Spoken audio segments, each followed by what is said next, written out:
What is going on, guys? Welcome back. Commentary for you, Madden 19. And obviously, one of the biggest things with franchise is player regression.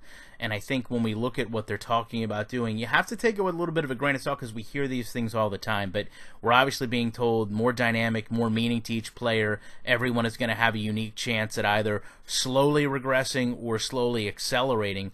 They did say that the high caliber players have a better chance of extending their careers, which is a good thing as long as there's some variance to that. Not every long tenured player is going to continue to stay in the league at that rate. But they talk about updating them this year with the normal, the quick, the star, the superstar, and how much harder it is going to be to get to that superstar level. In the past, I think a lot of people were able to draft a player and then just essentially make them into the player they wanted them to be. And although that's fun for the user, it's not realistic in terms of simulation football. So they do say there's only going to be a few superstars per position. It's going to be difficult to get, and that the changes to the traits will be more frequently. At the end of the season, every player is going to be evaluated with how they did compared to the rest of the league. So not just as a team, so if you have a poor team, this is going to be maybe something that helps those poor teams become poor, or more importantly, helps those rebuilds become more difficult. And then obviously you're going to have to hold on to your statistical leaders to get the team better over time, and you're going to have